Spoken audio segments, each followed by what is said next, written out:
चलिए, तो थोड़ी शांति स्थापित कर लीजिए सभी लोग। आइए, तो हम लोग देखना था डीपीएस पे ना जी, क्वालिटी में देख रहे थे हम लोग DPSP, directive principle for state policy, article 36 to 51। और पार्ट कौन सा है जी?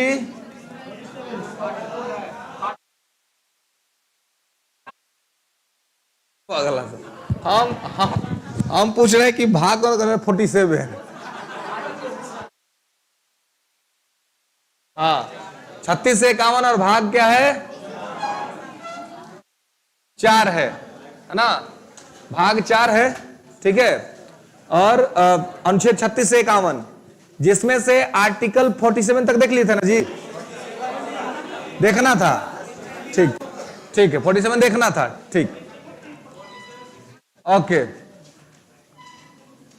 चलिए आइए, तो हम लोग को देखना था 47। तो इससे पहले कि 47 देखे, थोड़ा सा क्विक रिवीजन कर ले 36 से 47 तक का। चलिए, तो बताइए 36 क्या कहता है? राज्य की परिभाषा, ठीक है। 37 क्या कहता है? गुड, डीपीएसपी बाध्यकारी नहीं है। चलिए, 38 क्या कहता है? गुड, लोक कल्याणकारी राज्य की स्थापना, है ना? और किसके साथ? न्याय के साथ। कौन सा न्याय? सोशल, इकोनॉमिकल और पॉलिटिकल, ठीक है। इसके बाद आर्टिकल 39 क्या कहता है? समान कार्य के लिए समान वेतन, गुड। और आर्टिकल 39A क्या कहता है? निःशुल्क विधिक सहायता, गुड। आर्टिकल 40 क्या कहता है? पंचायती राज। आर्टिकल 41 क्या कहता है? विशेष परिस्थितियों में सरकारी सहायता, है ना? ठीक है, हाँ, कुछ अगर ऐसा in some rare conditions government allowances जो है या गवर्नमेंट असिस्टेंस जो है वो मुआयना कराया जाएगा। विवेक, थोड़ा सा इसको डाउन कीजिएगा, ठीक है। तो ये जो चीज है यहां पर, इसको आपको ध्यान रखना। उसके बाद आर्टिकल 42 क्या कहता है? मानवोचित न्याय, मानवोचित दशा की बात करता है ना? न्याय संगत मानवोचित दशा प्रसूति सहायता, है ना? ये 42 है। 43 क्या कहता है? निर्वाह योग्य मजदूरी। 43A क्या कहता है? की प्रबंधन में भागीदारी। 43B क्या कहता है? 44 क्या है? 45 क्या है?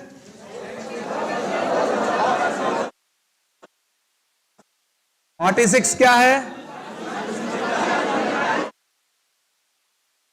7 क्या है? चलिए, हो गया। अब कुछ लोग तो ठीक बोले होंगे और कुछ इसमें अपना गलती उसलती बोल के निकल गए होंगे, है ना?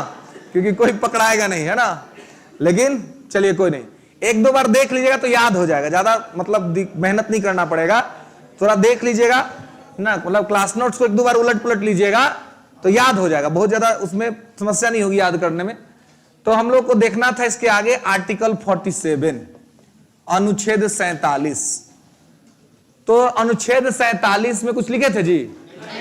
चलिए, तो लिखेगा पोषाहार स्तर को बढ़ाना या पोषाहार स्तर को प्रोत्साहन। पोषाहार स्तर को प्रोत्साहन।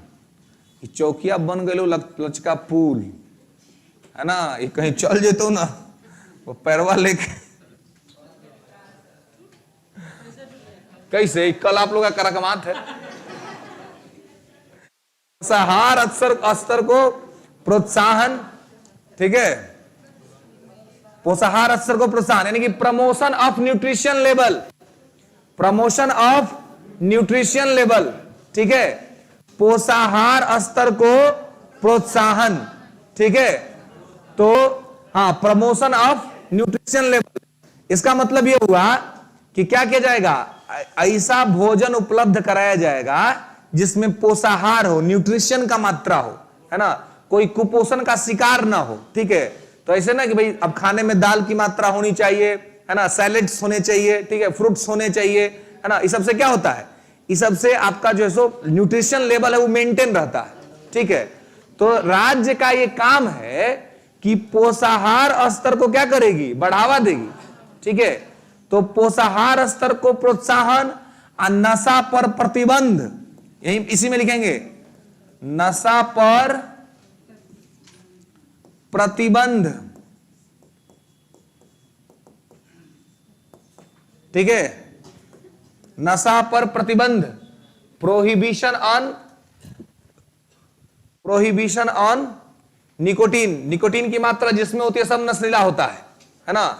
कोई भी चीज देखिएगा उस पर अगर निकोटीन का मात्रा लिखा हुआ है, इसका मतलब है कि वो नशीला है, वो नशा का वाला जो चीज है वो चीज है। ठीक है, तो ये ऊपरवा से लिख ले थे तो ये लग रहा था निशा पर प्रतिबंध, है ना। हाँ जी, क्या प्रोत्साहन होगा भाई, है ना, तनी तनी भावना को भी समझिए कभी कभी। चलिए, हाँ, कभी कभी भावना को भी समझना है, ठीक है ना। चलिए आइए, तो पोषाहार स्तर को प्रोत्साहन, नशा पर प्रतिबंध। ठीक है, अब देखिए, आप देखते होंगे आप लोग तो मतलब स्कूल के अंदर में कि स्कूल में मिड डे मील का प्रोग्राम सरकार चलाती है, दोपहर का भोजन। वो मिड डे मील का प्रोग्राम इसीलिए चलाया जाता है ताकि स्कूल में बच्चों का न्यूट्रिशन लेवल मेंटेन करा दिया जाए। ठीक है, क्योंकि देखिए गवर्नमेंट स्कूल में जनरली सीधी सी बात है कि गरीब बच्चे जाते हैं पढ़ने के लिए, थोड़ी ना कोई पढ़ा लिखा मतलब कोई संपन्न आदमी सरकारी स्कूल में भेजता है जी। नौकरी सबको सरकारी चाहिए, लेकिन शिक्षा किसी को सरकारी नहीं चाहिए, है ना। सरकारी स्कूल में कोई अपने बच्चे को नहीं भेजता है जब तक कि उसका इकोनॉमिक कंडीशन खराब ना हो, है ना। थोड़ा बहुत भी अगर इकोनॉमिक कंडीशन ठीक है तो लोग अपना बच्चा का एडमिशन प्राइवेट स्कूल में करवाता है ना। तो ऐसा क्यों है, क्योंकि सरकार ने सरकारी स्कूल के एजुकेशन सिस्टम को बर्बाद करके रखा हुआ है ना। ये सरकार की रिस्पॉन्सिबिलिटी बनती थी कि वो गवर्नमेंट स्कूल के सिस्टम को ठीक रखे, है ना, एजुकेशन लेवल को बेहतर बना करके रखे। ठीक है, हाँ, अभी जो ये नया जो क्या हम आप लोग क्या है, हाँ,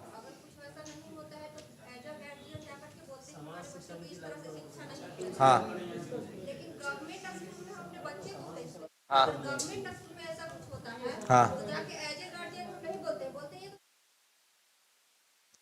देखिए इसका रीजन क्या है भाई, वहां पे भी वही कारण है। प्राइवेट स्कूल में पढ़ाता भी वही लोग जनरली है जो एक्टिव पेरेंट्स हैं, है ना। वैसे पेरेंट जो शिक्षा को लेकर के काफी जागरूक हैं, जो काफी सबल हैं, सक्षम हैं, तो उनकी हिम्मत भी है, उनके पास ताकत भी है कि वो जाकर स्कूल से पूछ सके।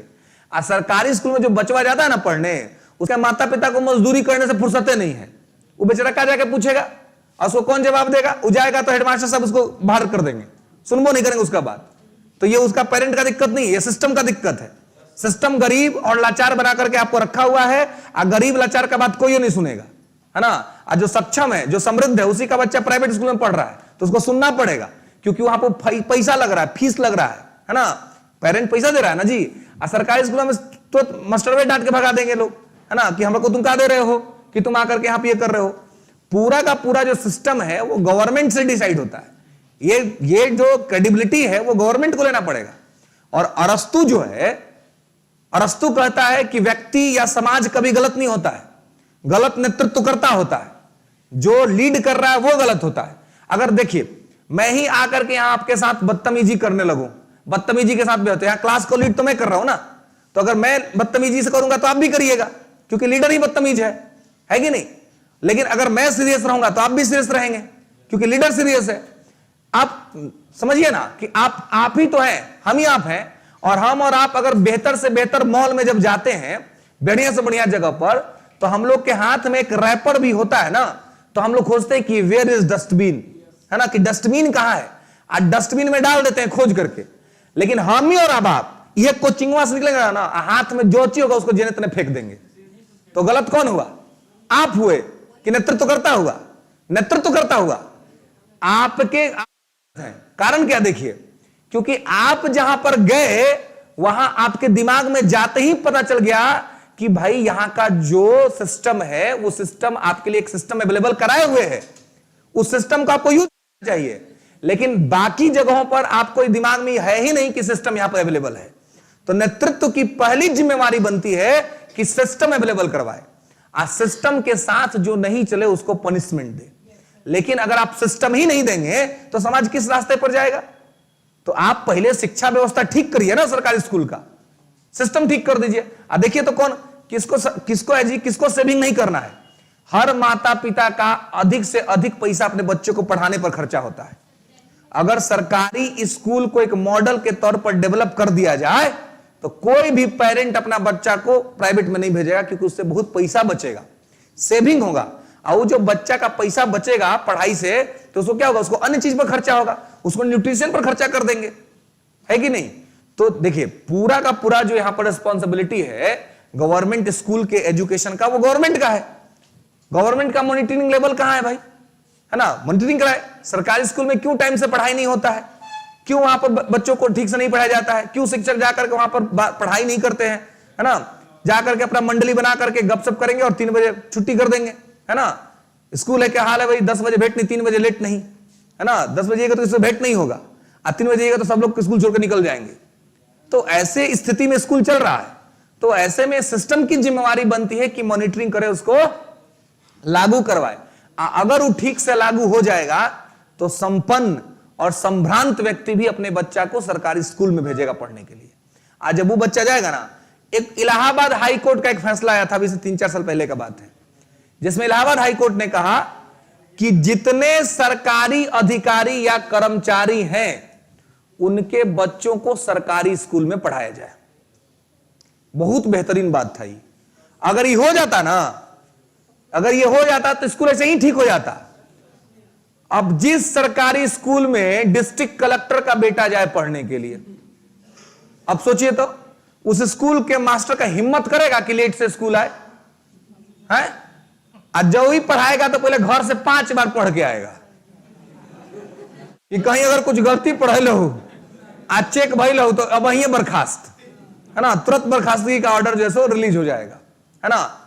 तो अब कलेक्टर साहब के पास उतने बच्चे होंगे भी नहीं, उनके पास एक ही तो बच्चा होगा ना जी। तो अब एसपी साहब भी हैं या अन्य जितने अधिकारी हैं निचले स्तर से लेकर के ऊपरी स्तर तक, अगर सबके बच्चों को गवर्नमेंट स्कूल में एडमिशन करा दिया जाए तो मॉनिटरिंग की कोई आवश्यकता ही नहीं पड़ेगी। ऐसे ही तनाव में रहेंगे स्कूल के टीचर्स कि भाई कलेक्टर साहब का बच्चा, एसपी साहब का बच्चा पढ़ने आ रहा है, तो सिस्टम ऐसे ही ठीक हो जाएगा, सिस्टम में कोई खामी नहीं रह जाएगी। लेकिन इस निर्णय को इंप्लीमेंट नहीं किया गया, इसको लागू नहीं किया गया, ठीक है। तो ये आवश्यकता है कि भाई उसको क्या किया जाए, उसको ठीक किया जाए। ठीक कर देंगे ना सरकारी स्कूल का एजुकेशन सिस्टम, तो सबसे बड़ा बात तो लोगों का सेविंग बढ़ेगा, है ना, लोगों के पास पैसा बचेगा। आज जब लोगों के पास पैसा बचेगा तो न्यूट्रिशन पर खर्चा होगा, जो है सो मतलब कि जो आपका न्यूट्रिशन है, जो पोषक पदार्थ है वो आप खाएंगे पिएंगे, है ना। क्योंकि सीजन न्यूट्रिशन महंगा ना होता है जी।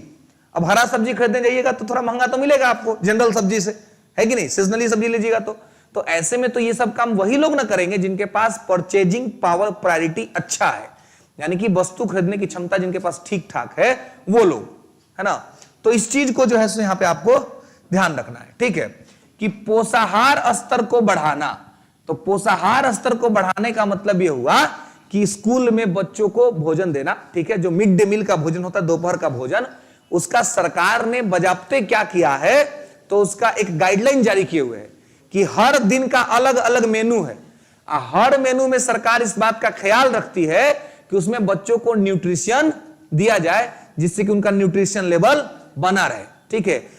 इसी के तहत सरकारी स्कूल में मिड डे मील होता है और आंगनबाड़ी में बच्चों के लिए खाना, मिठाई, चॉकलेट्स, तमाम तरह की चीजें सरकार उपलब्ध करवाती है बच्चों के हेल्थ के लिए, बच्चों के सुविधा के लिए। तो पोषाहार स्तर को बढ़ाने के लिए तमाम तरह का काम जो है वो सरकार के माध्यम से हो रहा है, वो चाहे आंगनबाड़ी के अंदर में हो रहा हो या चाहे स्कूल में मिड डे मील के भोजन के तहत हो रहा हो, ये आर्टिकल 47 के तहत ही होता है। और दूसरा है नशा पर प्रतिबंध। तो बिहार में जो शराबबंदी है, इस शराबबंदी इसी आर्टिकल के तहत किया गया है।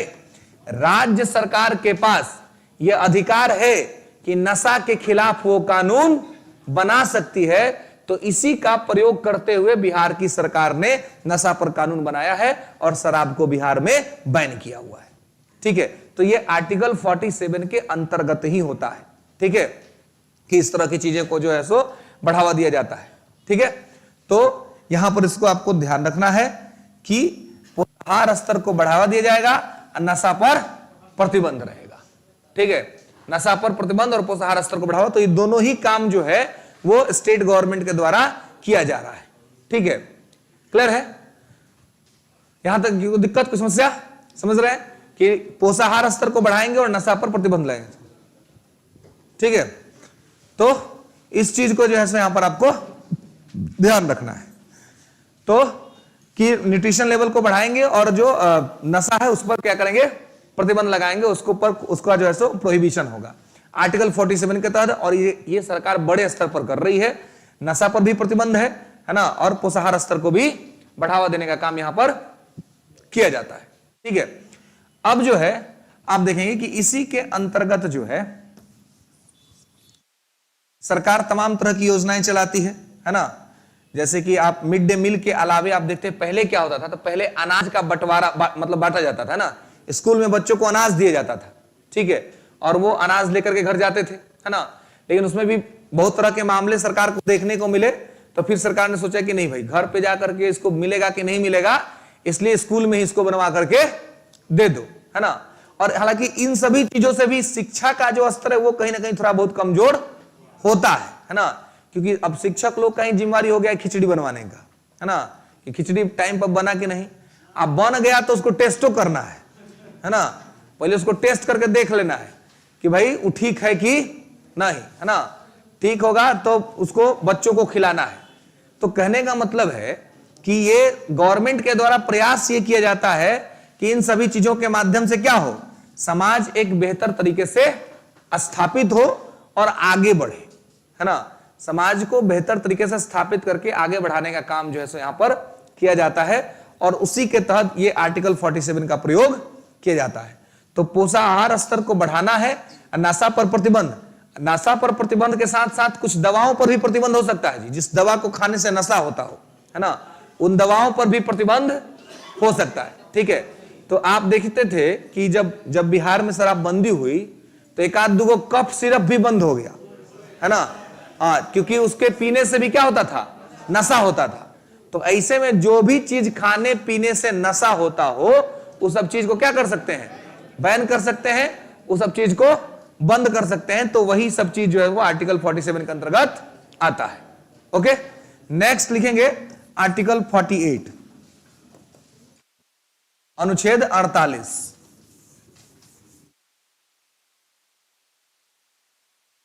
अनुच्छेद 48 क्या है, तो लिखेंगे कृषि और पशुपालन।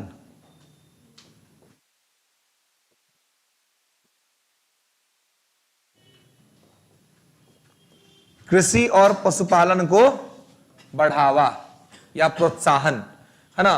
Promotion of agriculture and animal husbandry.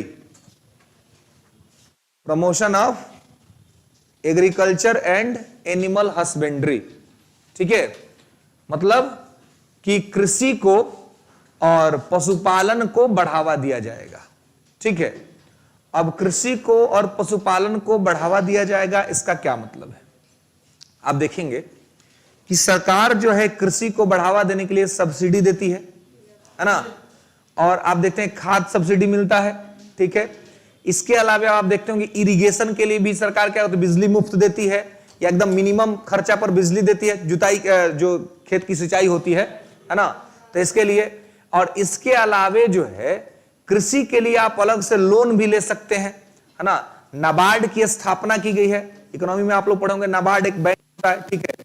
NABARD का काम होता है कृषि से संबंधित लोन उपलब्ध कराना, है ना।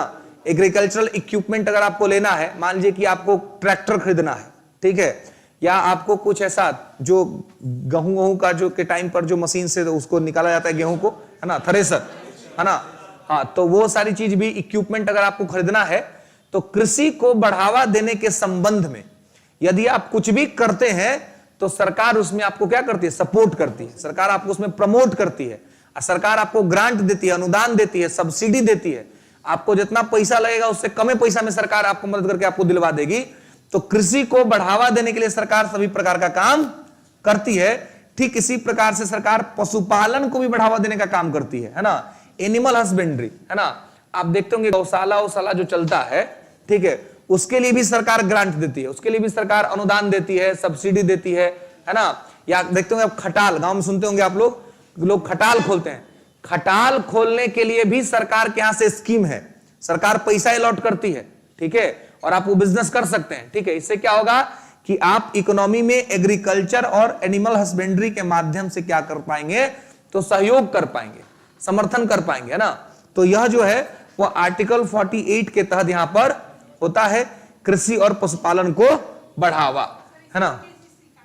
क्या, हाँ, किसान क्रेडिट कार्ड जो है, ठीक है, जो सरकार बनवाती है, तो वो इसी सब के अंतर्गत मतलब किसानों को प्रमोट करने के लिए, किसानों को आगे बढ़ाने के लिए या पशुपालन को मजबूत करने के लिए सरकार जो भी काम करती है वो आर्टिकल 48 के तहत करती है, ठीक है। और ये तमाम तरह के स्कीम आप देखते हैं कि सरकार चला रही है गांवों के अंदर में, ठीक है, जहां पर किसानों को भी उसका लाभ मिलता है, या फिर आप जो है जो खटाल खोले हुए लोग हैं, जो एनिमल हस्बेंड्री का काम कर रहे हैं, उनको भी लाभ होता है। इसके अलावा सरकार पैसा भी देती है, केंद्र सरकार का योजना है ना, 2000 रुपए जो अकाउंट में आता है किसानों के, है ना, 6000 जोड़ के आता है ना, 6000 एक ही बार में नहीं आता है, ठीक है ना, 6000 जोड़ के आता है, ठीक है। देखिए, तो यहां यह जो अकाउंट्स है, तो ये सब कुछ जो है, ये सारा चीज जो पैसा या सुविधा जो है जो सरकार उपलब्ध कराती है, वो कैसे उपलब्ध कराती है, तो इसी के तहत। क्यों, ताकि लोग कृषि करे, एग्रीकल्चर करे, है ना, एग्रीकल्चर में उसका ध्यान लगे, ठीक है, और वो जो है या पशुपालन करे। इन सभी चीजों को बढ़ावा देने के लिए सरकार तमाम तरह के स्कीम को जो है सो लॉन्च करती है, ठीक है, इसी के तहत। इसी में एक और आर्टिकल है, आर्टिकल 48A, अनुच्छेद 48 क, आर्टिकल 48A।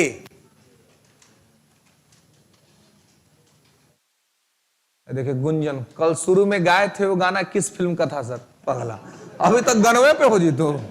हाँ, है ही मामला कुल गंभीर चल रहा है, इस पर रहो भाई। देखिए, शुरू वाला गाना जो था वो थोड़ा दर्द वाला गाना था, इसका मतलब दर्द का मारा हुआ है। गुंजन कुमार, ज्यादा दर्द लेके नहीं घूमना है पगला। ना, चलिए आइए, देखिए, और भी कुछ लोग को जानना है लगता है। वो पहला बात वो किसी मूवी का नहीं था जी, है ना, इसलिए वो नहीं मिलेगा ना। हाँ, किसी मूवी का नहीं था, ठीक है। चलिए, आर्टिकल 48A, अनुच्छेद 48 क, ये क्या है, तो लिखेंगे वन और वन जीवों का संरक्षण। वन, आर्टिकल 48 है, वन और वन्य जीवों का संरक्षण, वन्य जीवों का संरक्षण, protection of forest and wild life sanctuary, protection of forest and wild life sanctuary, ठीक है। अब देखिए, वन और वन जीवों का संरक्षण, आर्टिकल 48A, इसमें क्या है, देखिए, protection of forest and wild life sanctuary. आप देखते होंगे कि हम कौन ऑर्डर कर रहा है जी, आए? चलिए आइए, तो वन और वन जीवों का संरक्षण, इसका क्या मतलब? इसका मतलब यह है कि जो राज्य की सरकार है वो अपने यहां वन को, वन्य जीवों को संरक्षित रखने के लिए कानून बना सकती है।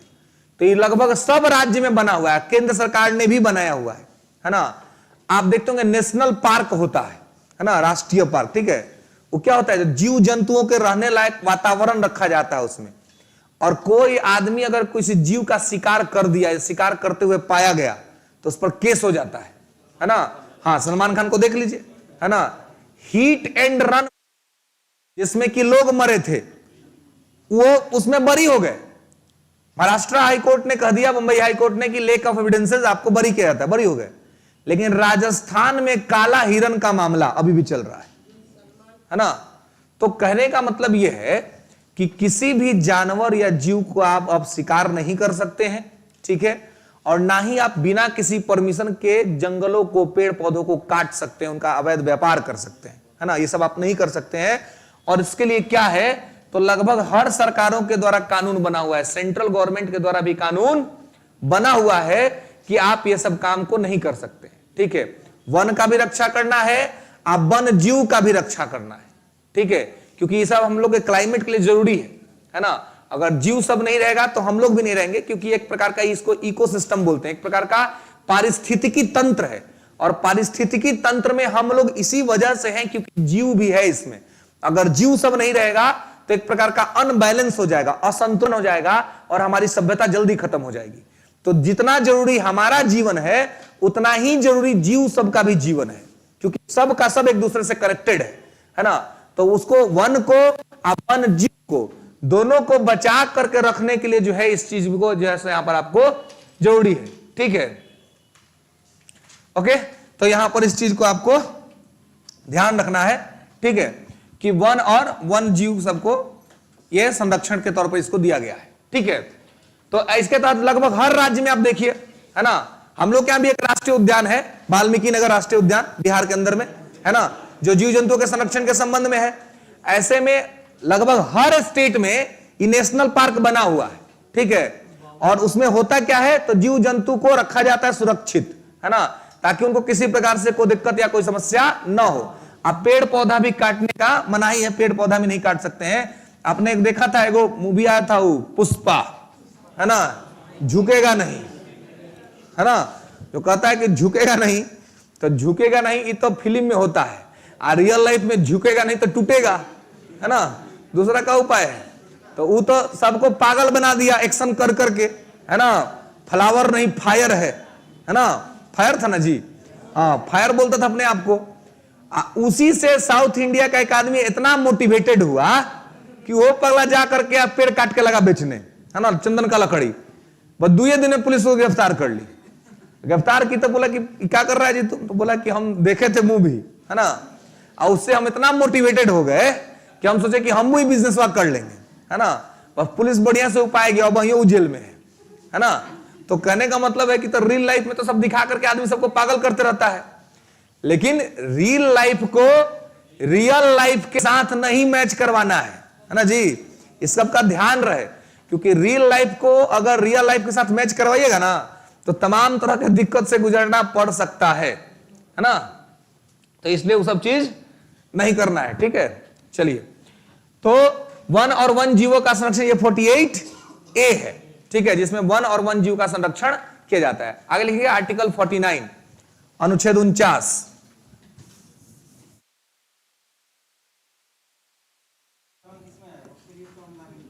क्या? हाँ, इसी के तहत सारी चीजों को रखा जाएगा, ठीक है।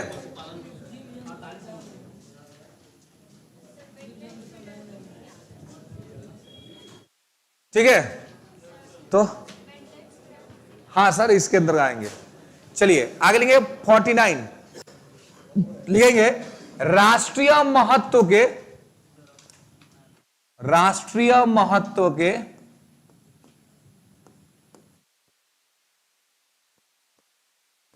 राष्ट्रीय महत्व के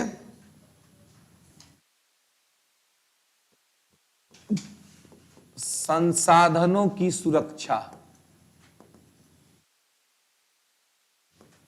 ठीक है, protection of national importance resources, protection of national important resources. चलिए देखिए क्या लिख रहा है जी, मूवी का नहीं था सर, मतलब गर्लफ्रेंड पे लिखे थे आप सर, पागल। इतना फुर्सत है जी, आए गर्लफ्रेंड पर गीत लिखने का, पागल।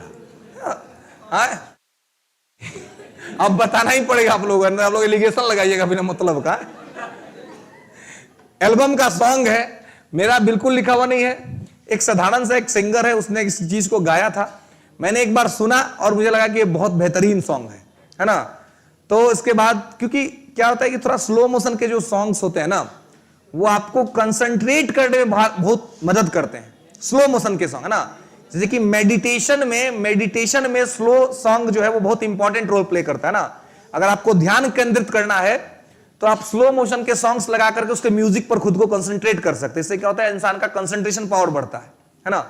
तो इस संबंध में वो जो है और मतलब बहुत सी मतलब साधारण प्रकार का वो सिंगर है, जिसके वजह से शायद वो बहुत लोकप्रिय नहीं है, इस वजह से आप लोग को नहीं मिल रहा होगा, है ना। लेकिन जो बोल था गाने का उसको डाल कर चेक करिएगा तो मिल जाएगा किसी मोड़ पर, है ना। ऐसे डालेंगे तो हो सकता है कि मिल जाए, ठीक है। नहीं मिलेगा तब डाल लीजिएगा रत्नेश रत्न, क्योंकि उसी का गाया हुआ ये सॉन्ग है, ठीक है।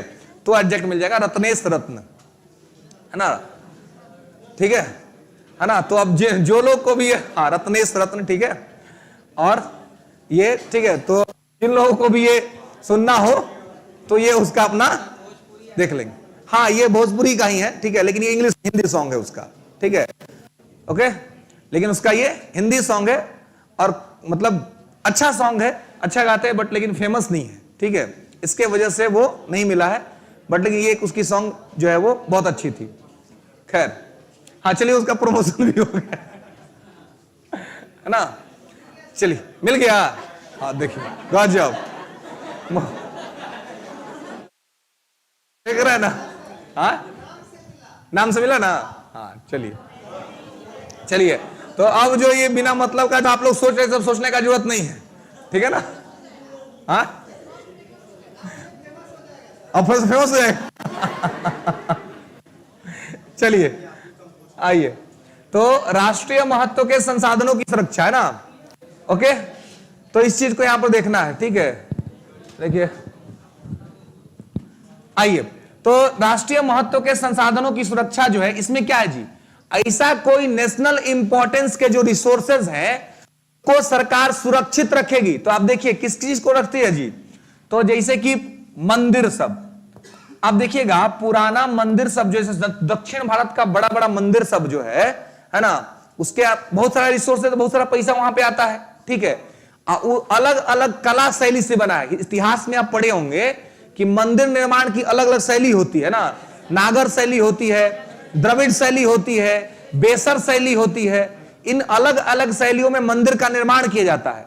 तो सब मंदिर बहुत इंपॉर्टेंट है इंडिया के लिए, तो इसलिए क्या सरकार उन सबका प्रोटेक्शन करवाती है। इसके अलावा आप देखेंगे मध्यकाल में बहुत सारा किला बना है, बहुत सारा फोर्ट, जैसे कि लाल किला, है ना, ठीक है। तो इसमें आप देखेंगे वो लाल किला हो, है ना, या फिर ताजमहल, है ना, कुतुब मीनार, है ना, मतलब ऐसा कुछ भी जो नेशनल इंपॉर्टेंस का है, या एंशिएंट हिस्ट्री में पिलर इंस्क्रिप्शन, मतलब कि स्तंभ लेख, जैसे कि समुद्रगुप्त का प्रयाग प्रशस्ति, चंद्रगुप्त द्वितीय विक्रमादित्य का दिल्ली का स्तंभ लेख, ठीक है, जिसको कि आयरन पिलर बोलते हैं, है ना। तो मेहरौली जगह है दिल्ली में, और मेहरौली में चंद्रगुप्त द्वितीय विक्रमादित्य का स्तंभ मिला है। तो कहने का मतलब है कि नेशनल इंपॉर्टेंस का जो भी चीज है जो हमारे इतिहास से जुड़ा हुआ है, इसके अलावा पुराना जमाना का सिक्का, है ना, क्वाइंस, ठीक है, हथियार, आर्म्स, आप देखते ना म्यूजियम ये सब चीज सजा के रखा जाता है जी, है ना। म्यूजियम में पुराना समय का सिक्का, पुराना समय का हथियार, पुराना समय का पोशाक, है ना, सब चीज जो है वो क्या होता है, उसको रखा जाता है। क्यों रखा जाता है? क्योंकि भारत के इतिहास का वो सब परिचय है कि हमारा इतिहास कितना गौरवशाली रहा था, कितना बेहतरीन रहा था। तो उस सब चीज को हम लोग क्या करते हैं, प्रोटेक्ट करके रखते हैं, उस सबको हम लोग सुरक्षित रख के रखते हैं ना, ओके। तो यहां पर इस सब चीज को जो है सो आपको ध्यान रखना है कि यह सब जो चीज है वो क्या है और किस प्रकार से, तो जो भी राष्ट्रीय महत्व का होगा, नेशनल इंपॉर्टेंस का, उस सब चीज को क्या करना है, प्रोटेक्ट करके रखना है। आप देखते होंगे कि जब ताजमहल घूमने जाते होंगे, चाहे लाल किला गए या आप अक्षरधाम गए या आप कुतुब मीनार गए, तो आप देखते हैं कि कहीं भी जो ये सब जो जगह है, उन जगह पर एक स्पेशल फोर्स को सरकार अपॉइंट करती है। उनका काम ही होता है इस सब चीज को देखने का, और फोर्स होता है CISF, है ना। आप देखते होंगे उन फोर्स के बैच पे लिखा रहता है CISF, है ना। तो CISF के जवानों का ये काम होता है कि इन सबको क्या करना है, प्रोटेक्ट करना है, ठीक है, इनको आपको सुरक्षा करना है। तो ये मंदिर या किला के पास तो होता ही है, इसके अलावे मंदिर, किला या सिक्का, हथियार, ये सब चीज का तो प्रोटेक्शन होता ही है।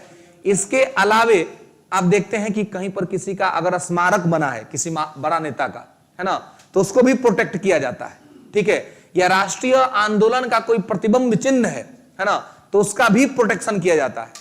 तो जो जो ऐतिहासिक चीज सब है, हिस्टोरिकल आइडेंटिटी का, उन सभी चीज को आर्टिकल 49 के तहत गवर्नमेंट ऑफ स्टेट या गवर्नमेंट ऑफ इंडिया उसको प्रोटेक्ट करती है, उसको संरक्षित करने का काम करती है, ठीक है, समझ रहे हैं।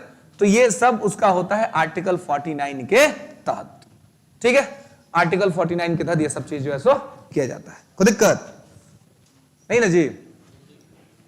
चलिए, Nitish Kumar, sir your smiling face is exactly similar to Sushant Singh Rajput. अब पागला, सुशांत सिंह राजपूत से कह दिया जी, वो बेचारा तो अब है नहीं, सही बात है। चलिए, अब लगता है कि 2-3-4 को बैच में सुन लिए, है ना, कि भाई सुशांत सिंह राजपूत, लेकिन हम अब बेचारा सुशांत सिंह कितना मतलब बेहतरीन कैरेक्टर था जी, है ना, अपने बिहार का शान था, है कि नहीं। इतना कम टाइम में जितना सक्सेस वो अचीव किया था बेचारा, है ना, उसको सब बर्बाद करके छोड़ दिया। कुछ जस्टिस भी नहीं मिला उसको, और उसको मतलब जस्टिस देने के बजाय सब उसको नसीड़ा बना करके छोड़ दिया, है ना। अंततः तो केस का जांच का कोई रिजल्ट आया जी, कोई रिजल्ट नहीं आया, है ना। जांच शुरू हुआ सुसाइड केस से, आ जाकर के अटक गया नशा पर, है ना। अब बाद में 2-3 को हीरोइन सबको उठा लिया, उठा करके पूछताछ किया, फिर अब सब फ्री है, सब घूम रहा है जहां तहां, और वो वाला केस पेंडिंग चल गया। मालूम ही नहीं चला कि एक्चुअल में किस प्रकार की सिचुएशन थी और किस प्रकार का क्या चीज जो है सो हुआ था, है ना। तो इस सब चीज को जो है सो आपको यहां पर ध्यान रखना है, ठीक है। चलिए, लेकिन सुशांत सिंह से मैच करता है, अच्छा बात है, लेकिन बेचारा सुशांत सिंह रहता तो ज्यादा अच्छा रहता है जी, वो नहीं है ना। बट लेकिन हमारा क्षेत्र अलग है, सुशांत सिंह का क्षेत्र अलग है, ठीक है। लेकिन प्रयास करेंगे कि जितना वो उधर नाम कमाया, हम इधर उतना नाम कमाए या उससे ज्यादा नाम कमाए, ताकि उसकी कमी आप लोगों को ना खले। चलिए, तो आइए आगे देखते हैं। चलिए, तो समझ जी, राष्ट्रीय महत्व का जो संसाधन सब है, नेशनल इंपॉर्टेंस का जो रिसोर्स सब है, उस सब को प्रोटेक्ट करता है गवर्नमेंट किस आर्टिकल के द्वारा, 49 के द्वारा, ठीक है। तो जो भी राष्ट्र जहां कहीं भी सरकार का प्रोटेक्शन फोर्स खड़ा रहता है किसी चीज को प्रोटेक्ट करने के लिए, तो आप समझिए कि वो आर्टिकल 49 के अंतर्गत ही हो रहा है, ठीक है। यह राज्य का कर्तव्य है कि राज्य राष्ट्रीय महत्व के संसाधनों की सुरक्षा करेगा। ओके, नेक्स्ट आर्टिकल 50, अनुच्छेद 50।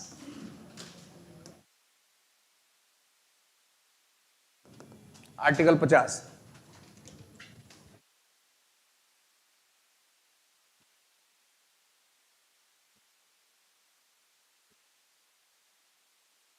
ओके। चलिए, आर्टिकल 50 क्या कहता है जी, तो न्यायपालिका से कार्यपालिका का पृथक्करण,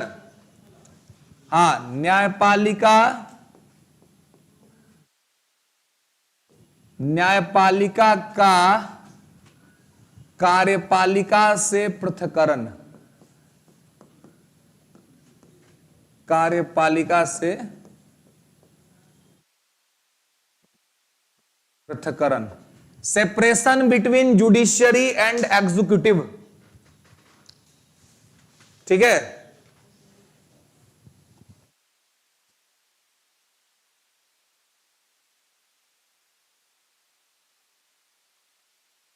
ओके, आइए, तो न्यायपालिका का कार्यपालिका से पृथक्करण, separation between executive and judiciary. देखिए हमारे देश में आप देखते हैं कि जो सुप्रीम कोर्ट हो, हाई कोर्ट हो या डिस्ट्रिक्ट कोर्ट हो, ये 3 लेयर है कोर्ट का हमारे देश में, है ना। सबसे बड़ा कोर्ट सुप्रीम कोर्ट, राज्य के स्तर पे हाई कोर्ट और जिला के स्तर पर डिस्ट्रिक्ट कोर्ट, ठीक है। तो यह 3 जो कोर्ट्स हैं, तो ये कोर्ट में सरकार का इंटरफेरेंस ज्यादा नहीं होता है ना। इवन सुप्रीम कोर्ट में जजों की नियुक्ति भी जो होती है वो सुप्रीम कोर्ट के कॉलेजियम के सिफारिश पर होता है ना। सरकार अपनी मर्जी से किसी को अपॉइंट नहीं करती है। तो सुप्रीम कोर्ट, हाई कोर्ट, इन सभी कोर्ट को पूरी स्वतंत्रता दी गई है। सरकार का इसमें कोई इन्वॉल्वमेंट नहीं होता है। सरकार तो बस नियुक्त कर देती है, बाकी सिफारिश यही लोग भेजते हैं, है ना। भारत विश्व का अलौकिक ऐसा देश है जहां पर न्यायपालिका स्वयं न्यायपालिका में नियुक्ति करती है, स्वयं जुडिशरी ही जुडिशरी में अपॉइंटमेंट करती है। मतलब एक कॉलेजियम नाम की व्यवस्था है, कॉलेजियम सिफारिश भेजती है राष्ट्रपति के पास, तो जिस नाम का सिफारिश कॉलेजियम भेज देगा उसी नाम के आदमी को, उसी व्यक्ति को राष्ट्रपति सुप्रीम कोर्ट या हाई कोर्ट में जज बनाएगा। मतलब सुप्रीम कोर्ट और हाई कोर्ट में कौन जज बनेगा यह सरकार तय नहीं करती है, और सरकार ही एग्जीक्यूटिव है। तो इसलिए क्या है, न्यायपालिका और कार्यपालिका से पृथक्करण है, दोनों अलग अलग है, दोनों सेपरेट है ना, दोनों का अपना अपना काम है। क्लियर है, समझ रहे हैं। ये बीपीएससी पूछ चुकी है सवाल, है ना। अभी से 2-3 साल पहले बीपीएससी का पीटी हुआ तो उसने पूछा था कि न्यायपालिका से कार्यपालिका का पृथक्करण संविधान के किस अनुच्छेद में लिखा हुआ है। तो किस में लिखा हुआ है, 50 में लिखा हुआ है, ठीक है।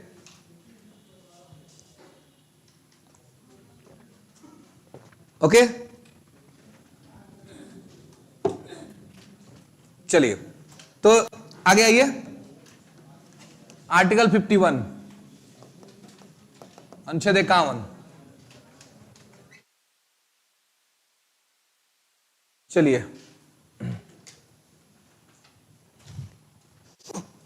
आर्टिकल 51। तो 51 जो है, तो 51 क्या है लिखिएगा, हाँ लिखिएगा कि अंतरराष्ट्रीय शांति और समझौता,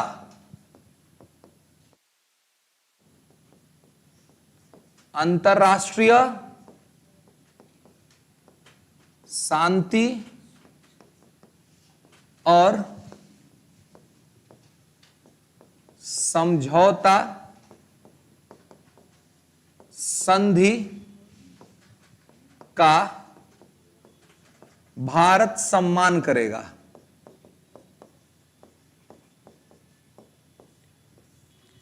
India honour to international peace, India honour to international peace treaty and agreement, India honour to international peace treaty and agreement.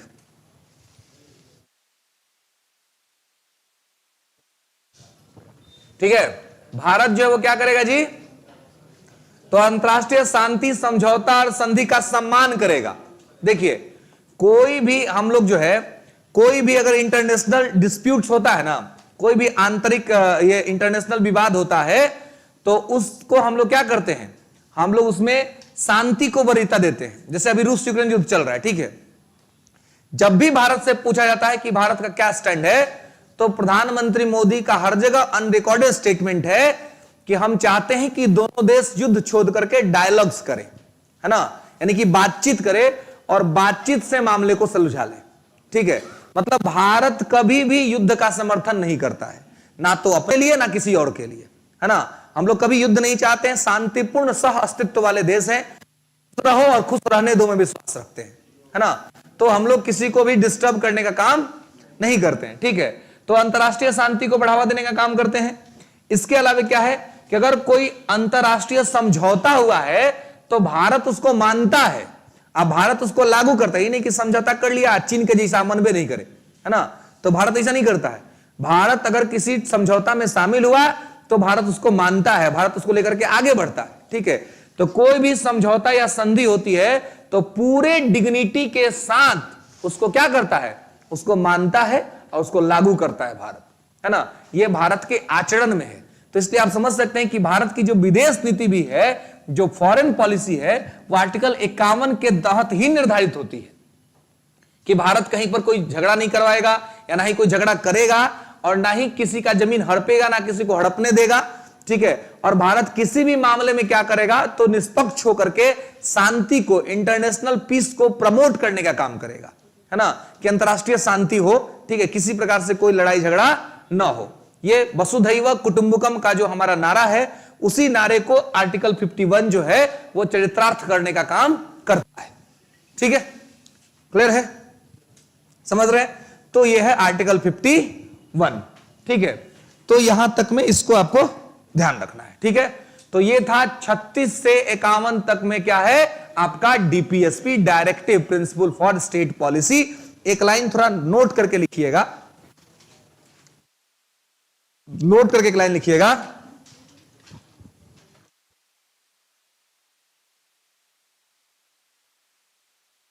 ठीक है,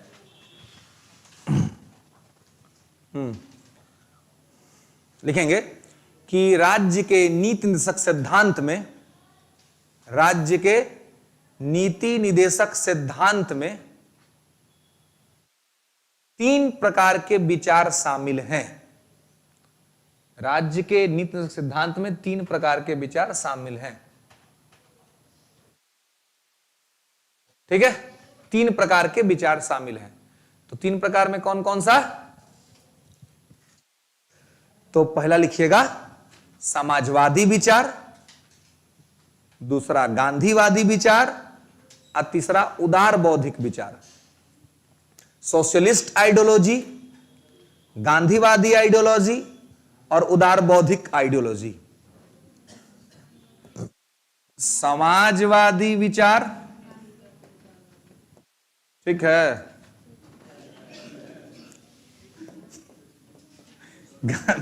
गांधीवादी विचार और उदारवादी विचार, उदार बौद्धिक,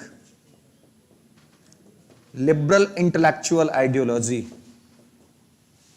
ठीक है, socialist, Gandhian and liberal intellectual ideology. ठीक है, तो socialist, Gandhian and liberal intellectual ideology discuss in DPSP. ठीक है, डीपीएसपी आपसे पूछा सकता है कि कितने प्रकार के विचार हैं, है ना, तो ये है। ठीक है, ओके, तो यहां पे इस चीज को जैसे आपको ध्यान रखना है। ठीक है, क्या जी, इन्ना तबस्सुम सी माई कमेंट, आपका कमेंट दिख कर रहा है जी, लिखिए क्या लिखना चाह रही है। क्वेश्चन मार्क है। रजनी भारती, सर सही बात है, हंसते हुए बिल्कुल वैसे ही लगते हैं, तो हमेशा हंसते रहें जी, तो मामला बढ़ाने लगेगा। उसके बाद प्रीति कुमारी, मुझे भी लगता है। रजनी भारती, हंसते हुए भी बहुत अच्छे लगते हैं सर आप। उसके बाद देखिए हिना तबस्सुम, सर आपके क्लास से पॉलिटी एंड हिस्ट्री का प्रिपरेशन हो जाएगा या पीडीएफ? देखिए फिलहाल तो मैं पॉलिटी पढ़ा रहा हूं और मैं ये कहता हूं कि केवल क्लास नोट्स पढ़िए, इस पर कमांड बना लीजिए, मेरा लेक्चर को ध्यान से सुनिए, समझिए। अब बीपीएससी का कोई क्वेश्चन पॉलिटी का उठाइए, एकदम बनेगा, इसका हम गारंटी देते हैं। और नहीं बनेगा ताकि हमसे पूछिएगा कि सर काहे लंबा लंबा बोल दिया, हमसे बना नहीं, है ना, तो नहीं बनेगा तो हम डिस्कस करेंगे, देखेंगे, क्वेश्चन लेके आइए, नहीं बनता है तो इसका गारंटी है कि क्वेश्चन बनेगा। अगर आप ध्यान से सुनेंगे सब बात को, खाली नोट्स अपना रखिए, कोई चीज हम छोड़ते नहीं है, सब आपको बता रहे हैं। ठीक है, इस जो भी इंपॉर्टेंट हो सकता है आपके एग्जाम के लिए, वो सब उसमें लिखा रहे हैं, बता रहे हैं, ताकि आपको किसी प्रकार से कोई असुविधा ना हो। और देखिए ये शिक्षक बनना आपके लिए प्रारंभिक कदम हो सकता है, आगे होने वाला है 69वीं बीपीएससी सितंबर महीना में, 30 सितंबर को डेट अलॉटेड है। सारा सब्जेक्ट आप पढ़ रहे हैं, थोड़ा सा मेहनत कर दीजिएगा ना तो शिक्षक के साथ एसडीएम डीएसपी भी बन सकते हैं। थोड़ा सा मेहनत कर दीजिएगा तो, है ना, थोड़ा सा खाली मेहनत करना है। ठीक है, और हमको तो कह रहे हैं आपसे कि ये अब ज्यादा का अंतर थोड़ी ना है जी, अब ज्यादा का अंतर थोड़ी है। आप भी बीपीएससी क्वालिफाई करके स्कूल में टीचर रहेंगे, आप बीपीएससी क्वालिफाई करके एसडीएम कोई, तो अभी आप लोगों को भी एटीट्यूड में रहना है ना। अब अगर एसडीएम साहब आए स्कूल में चेक करने तो उनसे कहना है कि हम लोग स्टाफ पे हैं, है ना, ज्यादा बनिए मत। तब कोची के बनेंगे एसडीएम साहब चाहे डीएसपी साहब? आप पास करके आप एसडीएम डीएसपी बने हैं, हम पास करके शिक्षक बने हैं, है ना, बात बराबर है। अब तो एक इक्वलिटी वाला बात है ना। हाँ, हम भी जो चुन के आए हैं, ठीक है, हमको शिक्षक बनने का मन था तो हम शिक्षक बन गए, आपको एसडीएम बनने का मन था तो आप एसडीएम बन गए, इक्वलिटी वाली बात है ना। तो इसलिए एक प्रकार से मतलब एटीट्यूड में भी चेंज आएगा। नए जब आप लोग शिक्षक बन के स्कूल में जाएंगे तो बिल्कुल होगा, और वो होना भी चाहिए, है ना, वो चीज आपके अंदर होना भी चाहिए, ठीक है। जब आपके अंदर में एलिजिबिलिटी है ना, अगर आपके अंदर में योग्यता है तो वो चीज आपके एक्शन में दिखना चाहिए, तभी ना कॉन्फिडेंस बढ़ता है जी। तब क्या होगा, तब अब और ज्यादा अच्छा करने का प्रयास करिएगा, है ना। तो इसलिए ये आपके लिए कोई जो चीज होता है वो ये हो सकता है ना, ठीक है। आइए, तो यहां पर इस सब चीज को जो है सो आपको ध्यान रखना है, ठीक है। समाजवादी, गांधीवादी और उदारवादी बौद्धिक विचार, ठीक है, क्लियर है। तो यहां तक में किसी को दिक्कत, कोई समस्या नहीं ना जी। तो इस सब चीज को जो है सो आपको यहां पर ध्यान रखना है, ठीक है। अब चलिए, अब इसके बाद जो है वह है संविधान का भाग 4 क, ठीक है। अब है हेडिंग बनाएंगे पहले सब लोग, मूल कर्तव्य,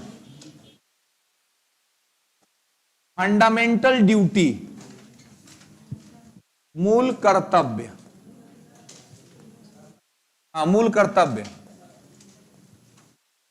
ये कितना में है, तो ये पार्ट 4 ए में है।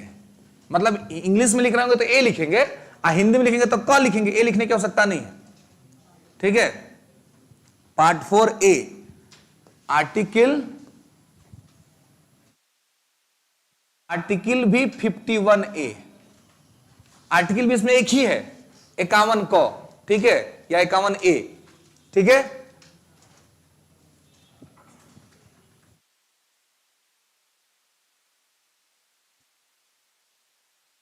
ओके,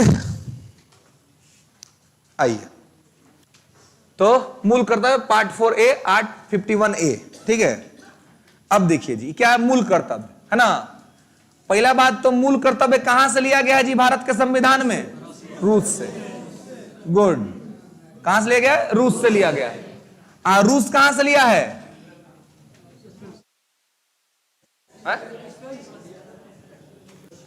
रूस लिया है जापान से, ठीक है।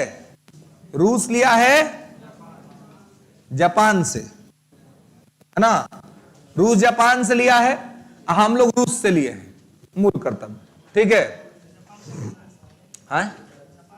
हाँ, जापान का इनोवेशन है, जापान से रसिया ने लिया और रसिया से इंडिया ने लिया, ठीक है, मूल कर्तव्य, ठीक है। अब देखिए, नोट लिखेंगे कि मूल कर्तव्य मूल संविधान का हिस्सा नहीं था, मूल कर्तव्य मूल संविधान का हिस्सा नहीं था।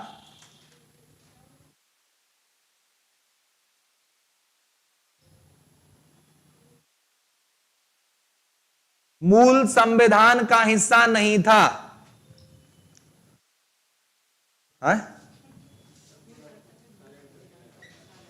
कर लीजिए साइलेंट, मैसेज आ रहा है तो बोल दीजिए कि बाद में बताएंगे, उसमें क्या है महाराज, पगला इतना देर तो साइलेंट कर ना सकते हैं जी, है कर सकते हैं, नहीं कर सकते हैं,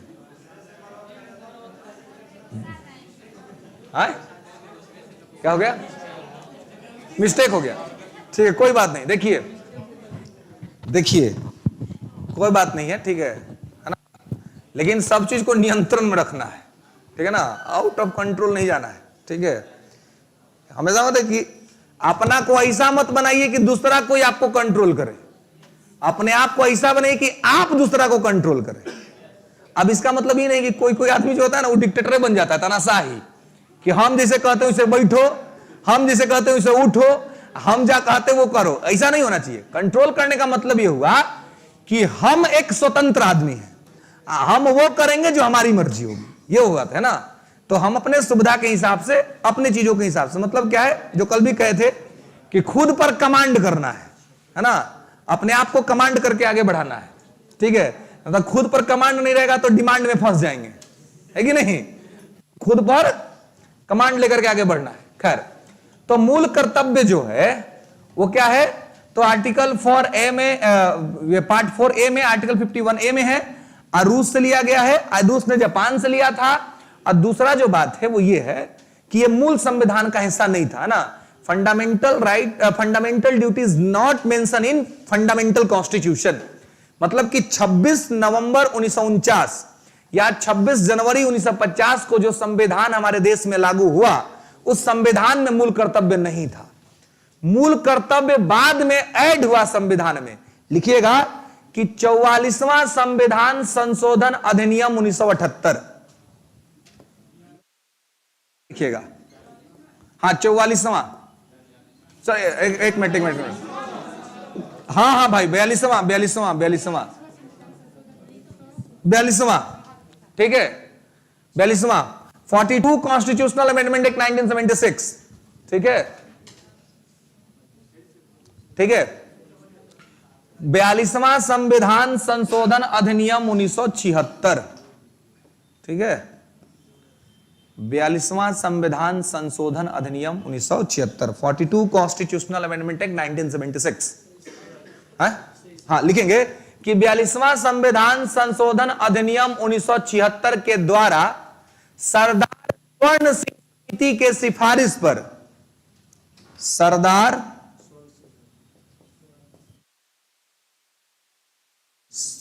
स्वर्ण सिंह समिति, सरदार स्वर्ण सिंह समिति के सिफारिश पर, सरदार स्वर्ण सिंह समिति के सिफारिश पर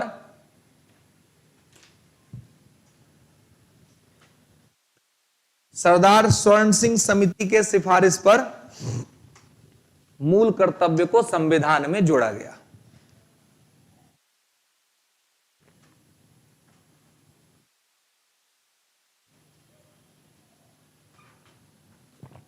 ठीक है,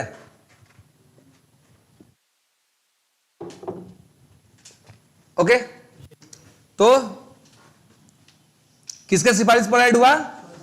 स्वर्ण सिंह समिति के सिफारिश पर, ठीक है ऐड हुआ, ठीक है।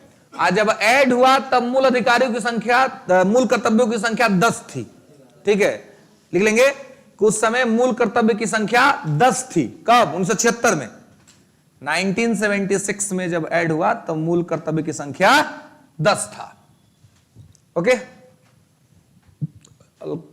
अलका कुमारी सर, आप मेरा मैसेज कभी नहीं पढ़ते भाई। हम जब देखते हैं जिसका दिखता है उसका पढ़ लेते हैं, है ना। तो बार बार मैसेज देखेंगे तो पढ़ा नहीं पाएंगे। चलिए, तो यहां जो है क्या है? 1976 में 10 है, ठीक है। तो 10 हुआ था। वर्तमान में मूल कर्तव्यों की संख्या 11 है। लिखेंगे वर्तमान में मूल कर्तव्यों की संख्या 11 है, ठीक है। वर्तमान में मूल कर्तव्यों की संख्या 11 है।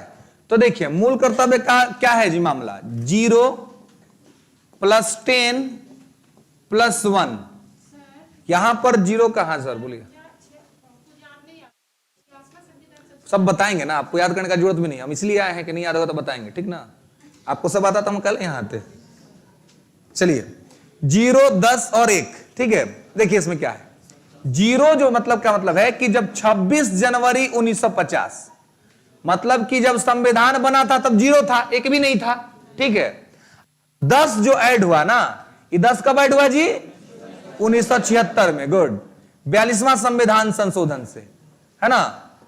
आई जो 1 ऐड हुआ, ये ऐड हुआ 2003 में, ठीक है। आई ऐड हुआ 86वां संविधान संशोधन से, 86 कॉन्स्टिट्यूशनल अमेंडमेंट एक्ट 2003, ठीक है। तो 1 जो ऐड हुआ तो ये हुआ 2003 में। इसी वजह से टोटल वर्तमान में है 11, ठीक है। टोटल वर्तमान में कितना है? 11, ठीक है। ठीक है, हाँ चलिए। तो यहां पर इस प्रकार से मसला है। ठीक है, ये समझ रहे हैं ना। 0 + 10 + 1, तो इसका क्या मामला है। तो अब देखिए, अब आपसे एक प्रश्न पूछा जा सकता है कि मूल कर्तव्य बाध्यकारी है कि नहीं है, इंफोर्सेबल और नॉट, नहीं है।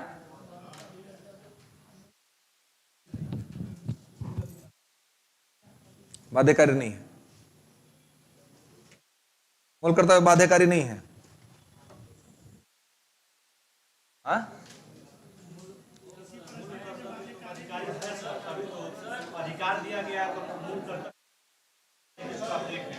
चलिए, है, देखिए,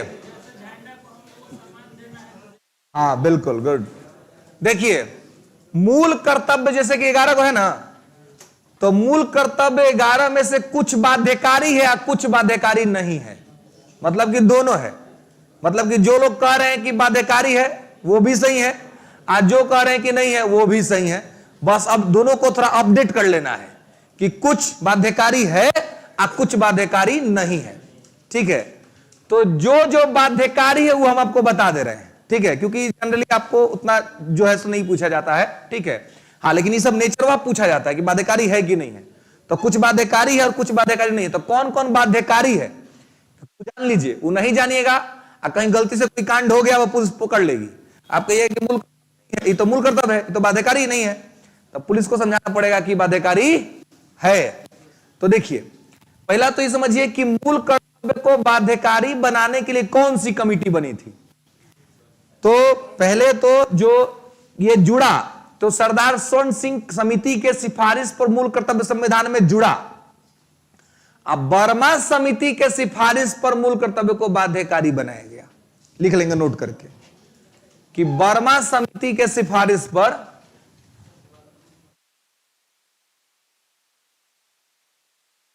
बर्मा समिति के सिफारिश पर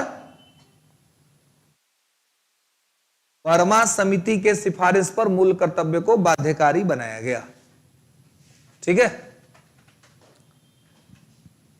Pintu Kumar, you are the best teacher sir. चलिए, थैंक यू। राजा कुमार, बहुत अच्छा पढ़ाते हैं। क्वेश्चन पूछे ना भाई, कुछ क्वेश्चन पूछना है तो सर डीप में पॉलिटी पढ़ाते हैं ताकि आपको समझ में आ जाए, इसीलिए हाँ बाध्यकारी बनाया गया, ठीक है, इंफोर्सेबल, ठीक है।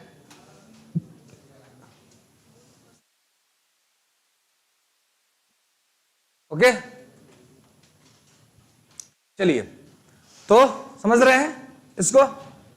तो यहां पर इस सब चीज को जो है सो आपको यहां पर ध्यान रखना है, ठीक है, कि बाध्यकारी बनाया गया है किसको, किसके कहने पर, तो बर्मा समिति कहने पर।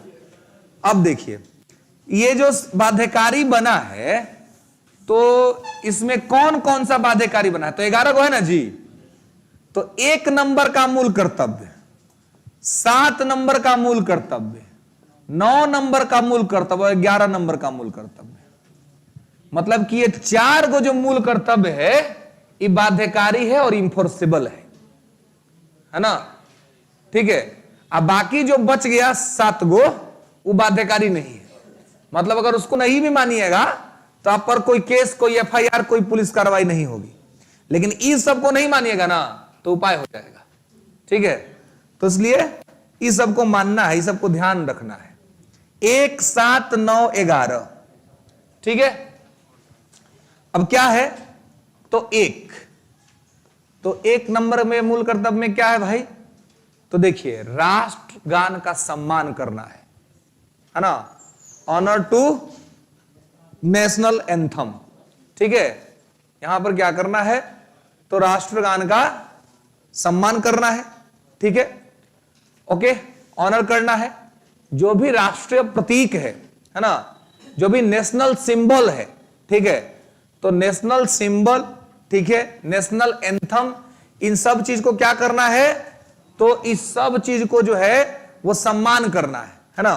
तो लिख लेंगे कि राष्ट्रगान 1 नंबर का मूल कर्तव्य लिख लिए हैं, राष्ट्रगान है ना का सम्मान, ठीक है। इसका राष्ट्रीय ध्वज, नेशनल फ्लैग, हाँ इसी में है, मतलब एक ही नंबर में लिखा हुआ है कि आपको राष्ट्रगान और राष्ट्रीय ध्वज का सम्मान करना है। ठीक है, नेशनल एंथम और नेशनल फ्लैग को क्या करना है, ऑनर करना है, इनका अपमान नहीं करना है। कहीं पर अगर राष्ट्रगान बज रहा हो तो आपको क्या करना है जी, आपको उठ के खड़ा हो जाना है। ठीक है, और उसको ये करना है। ठीक है, और अगर आप इन्हें ये राष्ट्रगान ऐसा नहीं है कि नींद नहीं आ रहा है तो बजा के सुन रहे हैं, है ना, होता है ना, लोग सॉन्ग वोंग सुनता है ना जी, कितना लोग का आदत में होता है सॉन्ग सुनना, है ना, और कितना लोग को होता है आदत गाना, है कि नहीं। कुछ कुछ देखते हैं, कुछ कुछ गाते रहेगा आदमी सब, अपनी डायलॉग वॉलॉग मारेगा तो पूछेगा कि क्या हो, काहे लगा रहे हो, तो कहेगा कि दर्द जब हद से गुजरता है तो गा लेते हैं, है ना, वो अपना अलग ही डायलॉग देगा। तो खैर, तो ये सब गाना नहीं है, ये दर्द या खुशी से कोई लेना नहीं, इसका राष्ट्र के सम्मान से लेना देना है। It's completely related to honour of state, है ना, राज्य के सम्मान से संबंध है। मतलब यह हुआ कि अगर राष्ट्रगान कहीं पर बज भी रहा आपके कान में गया तो आपको खड़ा हो जाना है ना, और आपको उसके प्रति ऑनर व्यक्त करना है। ठीक है, आप गाइए चाहे मत गाइए, लेकिन आपको सम्मान देना है। पहले तो गाना था, अभी क्या हुआ कि एक आदमी था केरला का, कोर्ट में केस कर दिया और कह दिया कि हम राष्ट्रगान गाने थे ना, हमारा धर्म प्रभावित होता है। अब पता नहीं उसका कौन सा धर्म प्रभावित होता था पगला कोई से, है ना, लेकिन खैर, तो हम लोग का धर्मनिरपेक्ष राष्ट्र है, तो ये छूट मिल गया कि ठीक है आप गाइएगा नहीं, अलग बात है, लेकिन अगर बज रहा होगा कहीं पर तो आपको खड़ा हो जाना है ना। आप गाइए या मत गाइए, आपको उसके प्रति सम्मान व्यक्त करना है, राष्ट्रध्वज का आपको सम्मान करना है। अगर इसका सम्मान नहीं किए, आप पकड़े गए तो ऐसे में कार्रवाई हो जाएगा, फाइन भी लग सकता है, जेल भी हो सकती है। ठीक है, तो इसलिए इसका क्या है, एक नंबर का मूल कर्तव्य क्या है, बाध्यकारी है ना, राष्ट्रगान का सम्मान करना है, राष्ट्रीय ध्वज का सम्मान करना है, संविधान का सम्मान करना है ना, कि संविधान का अपमान करते रह गए ना। तो आप एक लाइन और ऐड कर लेंगे उसमें, संविधान का सम्मान, ऑनर ऑफ कॉन्स्टिट्यूशन।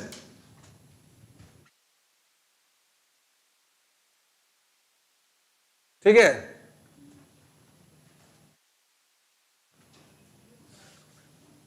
ओके, ठीक है। तो यहां पर ये सब चीज जो है सो आपको यहां पर ध्यान रखना है। ठीक है, कि संविधान का भी सम्मान करना है, और ये सभी एक ही नंबर है ना, एक ही नंबर के मूल कर्तव्य में ये सब बात जो है सो लिखा हुआ है। ठीक है, उसके बाद जो है लिखेंगे 7 नंबर वाला, कि 7 नंबर में क्या है। 7 नंबर, 7 नंबर में क्या लिखा हुआ है, तो देखिए 7 में क्या लिखा हुआ है। तो 7 नंबर है वन और वन जीवों का संरक्षण। ये वही बात जो अभी आपने डीपीएस में देखा था। ठीक है, वन और वन जीवों का संरक्षण, है यूं कहें कि पर्यावरण का संरक्षण, है ना, प्रोटेक्शन ऑफ क्लाइमेट। ठीक है, तो यहां भी देखिए मूल कर्तव्य है कि आपको पेड़ पौधे को, वन को क्षति नहीं पहुंचानी है, आज जीव जंतु को भी क्षति नहीं पहुंचाना है। ठीक है, उनको प्रोटेक्ट करना है, उनकी रक्षा करनी है। ठीक है, क्या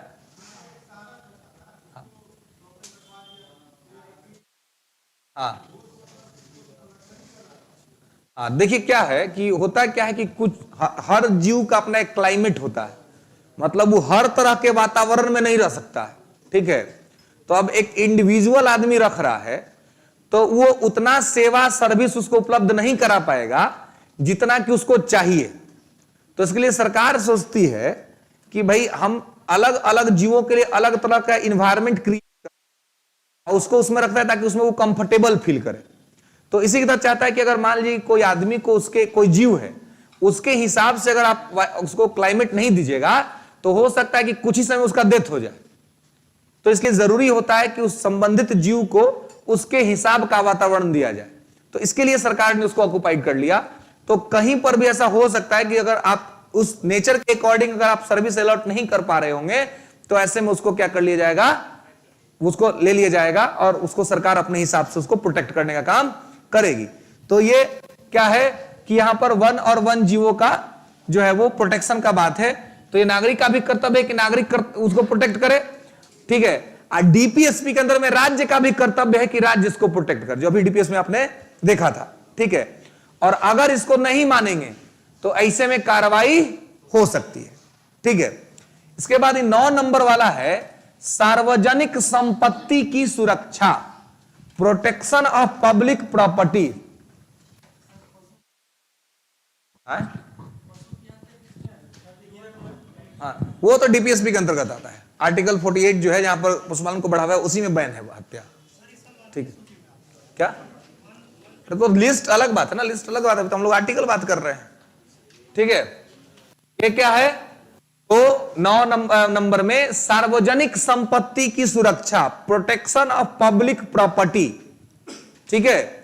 सार्वजनिक संपत्ति की सुरक्षा का मतलब यह है कि सरकारी संपत्ति का आप जो है वो मिसयूज नहीं कर सकते, है ना। सरकारी संपत्ति का आपको मिसयूज नहीं करना है ना। गवर्नमेंट का जो भी प्रॉपर्टी है उसको आपको मिसयूज नहीं करना है। अगर उस अगर आप मिसयूज करेंगे तो क्या होगा, उससे आपको मतलब दिक्कत हो सकता है। अब आप जैसे आपने देखा होगा कि क्या हुआ था, आप देखे थे कि एक योजना आई थी अग्निवीर योजना। तो अग्निवीर योजना के विरोध करने के दरमियान कुछ लोगों ने क्या किया कि सरकारी संपत्ति को बहुत थ्रेट किया, बहुत पहुंचाया, बहुत नुकसान पहुंचाया, जो कि गलत बात था, नहीं होना चाहिए था, है ना। अगर सरकार की नीतियों से आप असहमत हैं तो शांतिपूर्ण तरीके से उसका विरोध कीजिए, है ना, कि आप जाकर के ट्रेन जला दीजिएगा, आप जाकर के देखिए। ये सब जो है ना असामाजिक तत्व या के तरफ लोग काम करते हैं, या फिर किसी के भड़काने पे या उकसाने पे काम करते हैं। आज आपको जो महंगाई बढ़ा है, अगर आप इकोनॉमी पढ़ेंगे उसमें आप देखेंगे कि जो जीएसटी हर वस्तु पर बढ़ा हुआ है ना। अब लोग किस्सा कह रहे हैं कि जीएसटी से मुक्त वर्तमान में भारत में एक ही चीज है और वो है कफन, है ना। मतलब कि मरने टाइम जीएसटी खाली नहीं लग रहा है, बाकी जीने के लिए हर चीज पर जीएसटी आपको देना पड़ रहा है। तो अगर हर चीज पे अगर आप जीएसटी दे रहे हैं इसका मतलब कि महंगाई है कि। आप देखिए, आप अगर तुलनात्मक देंगे तो अग्निवीर योजना आने से पहले चावल पर, आटा पर जीएसटी नहीं था, उस पर सरकार ने क्या किया, लगा दिया, उसको बढ़ा दिया। क्यों बढ़ा दिया सरकार ने? क्योंकि हमारे इन लफंगों ने जितना ट्रेन को जलाया, जितना रोड सड़क स्कूलों को बर्बाद किया, गाड़ियों को बर्बाद किया, अब सरकार हमसे वसूल रही है। तो पहले लोग को समझना चाहिए कि अगर हम सरकार को 1 रुपया का संपत्ति का चोट देते हैं ना, तो सरकार अपना घर से कमा के नहीं लाती है, वो सरकार नहीं है, वो हम ही लोग का पैसा है। अगर हम सरकार को 1 रुपया का क्षति पहुंचाए या 1 करोड़ का क्षति पहुंचाए, सरकार हम ही लोग से वसूल करेगी। तो अपने संपत्ति को क्षति पहुंचाना सही बात है जी, क्योंकि वो तो देना आप ही को पड़ेगा। अगर होता कि सरकार बाहर से कमा के लाएगी तो चलो ठीक है भाई, सरकार को क्षति पहुंचा दिया, लेकिन सरकार तो आप ही से लेगी। आपने क्षति पहुंचाया और आप ही का खाना महंगा हो गया, तो आपका लाठी आपके सर पर, और आपको लगा कि आपने सरकार को कर दिया। तो इसलिए लगा क्योंकि बेवकूफ है, आप पढ़े नहीं है। पढ़िएगा, अर्थव्यवस्था समझिएगा, सरकार की संपत्ति के मामले में समझिएगा, तो मालूम चलेगा कि भाई ये को सारा मामला जो एकदम डिफरेंट है ना। ये हम ही लोग का संपत्ति और हमारी ही चीज को ये कहता है। इसलिए कहते हैं कि सार्वजनिक संपत्ति की सुरक्षा, ये हमारा कर्तव्य है कि हम लोग पब्लिक प्रॉपर्टी को प्रोटेक्ट करें, क्योंकि अगर उसको बर्बाद करेंगे तो इसका भरपाया हम ही लोग से कराया जाएगा, हम ही लोग इसको भरपाया करेंगे और हम ही लोग इसको पेड करेंगे, है ना। तो इस सब चीज का जो है सो ध्यान रखना है, ठीक है, कि ये सारा चीज जो है सो किस प्रकार से एग्जीक्यूट हो और किस प्रकार से चीजों को रखा जाए, ठीक है। तो सार्वजनिक संपत्ति का मतलब सरकारी संपत्ति को जो है सो थ्रेट नहीं करना है। उसके बाद 11 नंबर का मूल कर्तव्य, 11 नंबर का जो मूल कर्तव्य क्या है, तो कहता है कि 6 से 14 वर्ष के बच्चों को निःशुल्क अनिवार्य शिक्षा उपलब्ध कराना हर माता पिता का या अभिभावक का कर्तव्य है। 6 से 14 वर्ष के बच्चों को निःशुल्क अनिवार्य शिक्षा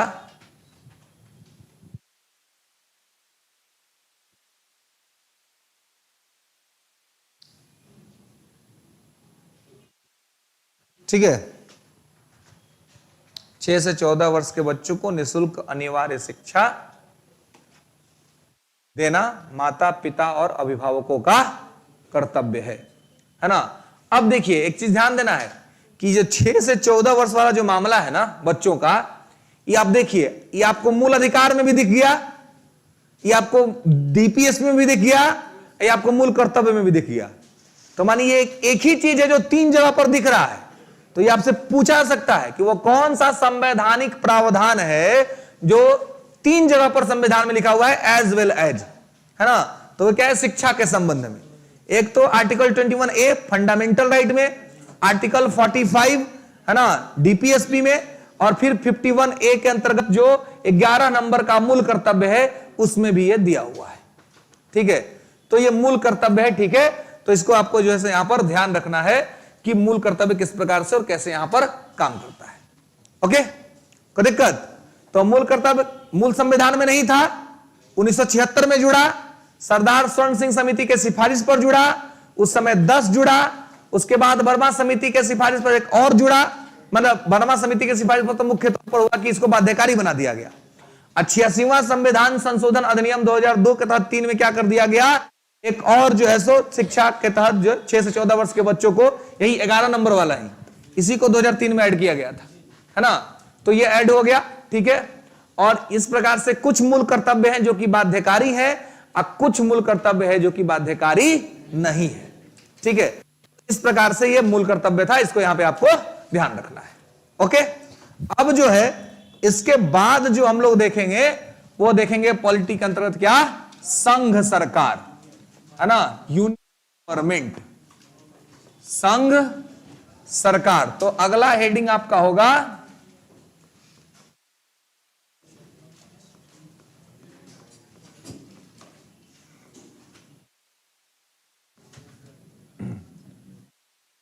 यूनियन गवर्नमेंट, संघ सरकार, है ना। और सरकार जो है, सरकार के कितने अंग होते हैं जी, कौन कौन से? कार्यपालिका यानी कि एग्जीक्यूटिव,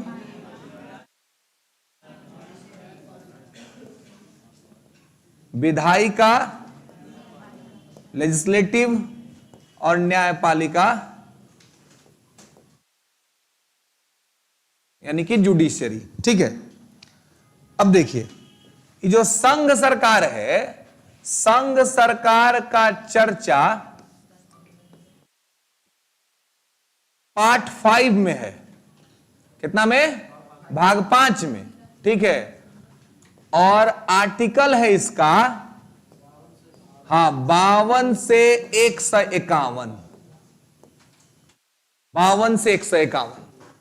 तो 52 से 151 में 52 to 152 जो है 151, इसमें आपको क्या देखना है, तो इसमें आपको देखना है यूनियन गवर्नमेंट, संघ सरकार।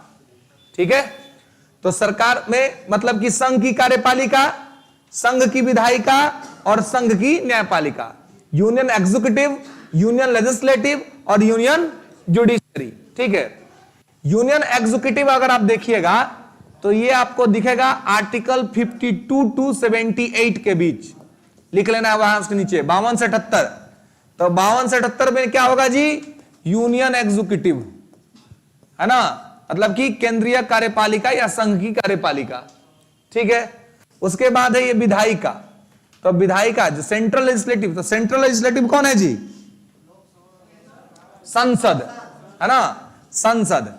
तो संसद का चर्चा संविधान के भाग 5 में ही आर्टिकल 79 से 123 तक में मिलेगा, अनुच्छेद 79 से 123, इसमें आपको संसद दिखेगा, संघ की विधायिका। और उसके बाद है न्यायपालिका, जुडिशरी। तो जुडिशरी आप देखेंगे आर्टिकल 124 से 151, 124 to 151। ठीक है, पागल 151 तो सब अगला के बोल के हमको लिखवा दे लो। 147, ठीक है, 79 से 123। ठीक है, और न्यायपालिका में 124 से 147। ठीक है, तो बच गए लोग 148, 149, 150, 151, है ना। तो ये कहां गया, तो ये है CAG, comptroller and auditor general. CAG का चर्चा आर्टिकल 148 से 151 के बीच में है। ये पता लगाता है कि देश में कौन चोरी कर रहा है, कौन सरकार का पैसा बर्बाद कर रहा है ना। जितना घोटाला वोटाला सब होता है ना, वो सब घोटाला का पता ही लगाता है। हिंदी में उसको बोलते हैं नियंत्रक एवं महालेखा परीक्षक, है ना। सरकार जितना खर्चा करती है वो सब खोज के ही बताता है। ठीक है, ओके, समझ में आया? कोई दिक्कत? ठीक है, बढ़िया से चलिए, ठीक है, फिर मिलते हैं अगले क्लास में। आज के लिए बस इतना ही, ओके, चलिए।